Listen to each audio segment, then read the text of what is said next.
बतिया बुझ। का बुझी? अरे पवन भैया काहे ना बतिया के समझत बा मतलब देखत ना मतलब कि ठंडी के बहुत लहर चलत हिय त मतलब बहुत ठंडा चाप दे भाई। त रजइया में मतलब लुका के मतलब समझ ला का करे के बा। तू समझा?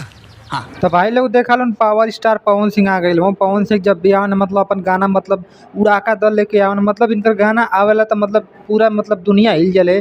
तो इहो जौन गाना आ गइल बा पवन सिंह का मतलब चापा धन हो मतलब अब चाप धन हो ऐसा कुछ टाइटल का नाम है। तो ई गाना जौन बा भैया लोगन बहुते मस्त गाना बा। पहली बात तो लोगन के हम बता देती ई गाना के बनाए मतलब हमके बहुत दिन लेट हो गल। मगर क्यों? पता ना भाई लोगन काहे मतलब गानवा के बनावे में मतलब हमके लेट हो गइल।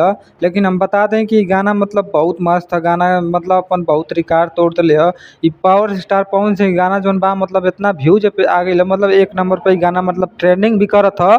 आ कहिया ले करी उ त पता ना जाई लेकिन अभी तो मतलब फिलहाल चलते बा। हो चला कमर के भीतरे हमहू बानी हिटरे। आ बाकी और भाई लोग गाना की शूटिंग के बारे में बताई तो काई मतलब अच्छी तरीका से शूटिंग दियल गई मतलब राती में मतलब जनते बा कि ठंडी के भाई बहुत सीजन चलत है। मतलब ठंडी में सब आदमी मतलब कठुआ के समझाई का हो जाता हम ना जान पाओ थे।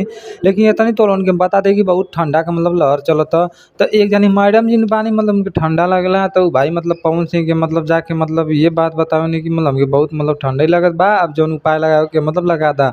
तो ई भाई पवन सिंह मतलब ये बताओ ना कि मतलब चापा धन हो सर्दी ना लगी मतलब शर्ट के रहबू हमसे तो मतलब सर्दी ना लगी। चापा धन हो सरदिया ना लागी। तो भाई लोगों ने गानवा का शूटिंग का ही मतलब देसिया स्टाइल में दियल गई देख ला लोगन मतलब जैसे ठंडा में मतलब आगी बार के ना तापल जाला वैसे ही मतलब वीडियो के शूटिंग में दिखावल जाता। आकाई मतलब खटिया मतलब बिछावल गइल बा ऊपर मतलब खूब रजाई मतलब बिछावल पवन सिंह मतलब आगे की तापे न आ वैसे मतलब शूटिंग दियल गई। तो शूटिंग समझ ला कि मतलब देसिया स्टाइल में शूटिंग दियल गई। आ बाकी भाई लोगन तो लोगन हाई बतावल ओन की हाई पावर स्टार पवन सिंह मतलब हाई बंडिया मतलब ठीक लगत है मतलब इनके फिटिंग आ गई लेकिन ना बंडिया का हम तो सोचते कि मतलब ई बंडिया के मतलब चेंज कर दे चाहिए भाई। देखत बार कैसन है ऐसा शरीर पे ऐसा बंडी पहन के मतलब पवन सिंह चलत हुआ। बाकी भाई लोगन पवन सिंह के मतलब बॉडी भी देख सकत हो काई मतलब शानदार बॉडी है मतलब एक आगे पवन सिंह के आगे मतलब बॉलीवुड वाला भी फेल हो जाइए सो इतनी हम जानत है। खोली के होने फेंक देनी इनरिया जानू। भाई लोग समझ गया लोग मतलब पवन सिंह मतलब कि खोल के इनर फेंक दिले हम आज यो मतलब गर्दा में हो मतलब गर्दा उड़ा दिए आज राती का। तो ई छोड़े वाला ना हो भाई केहू के मतलब पा जाना तो समझ ला कि उनको स्वाहा क्या बोला तूने? आया और भाई तो लोगन के बताई तो का ही देखा लो एक नंबर का सजावट दियल गई मतलब तैयारी देखा लोगन मतलब नाइट में मतलब तैयारी इतना धूमधाम से कैल मतलब फूल फाल इतना लगा दिला उन्होंने कि आज गर्दा तो उड़े वाला है।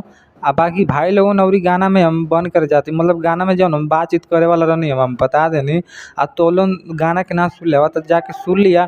हम 4 दिन तो मतलब वेट कर लेनी मतलब 2-4-5 दिन हो गाना के लिए इतना दिन के बाद हम तो वीडियो बनावती लेकिन तो लोग ने गाना के ना सुन लिया वाला हूँ तो लोग मतलब कहाँ रहा लोगन जाके गाना सुन लिया ठीक बा। कहाँ से कि पावर स्टार पवन सिंह बहुत गाना मतलब शानदार में बजत था। आई गाना जौन बा रिकॉर्ड तोड़ दिले यूट्यूब पर देखबा तो ट्रेंड भी बहुत नंबर 1 पे करत बा। खेसारी भैया मतलब पीछे चलत हुआ आज पवन सिंह मतलब बाजी मार दिले वहाँ। बाकी हम अगला वीडियो मिलत ऐसे कोनो वीडियो पर बातचीत लेके तब तक खाती बाय बाय। चापा धन हो सरदिया ना लागी।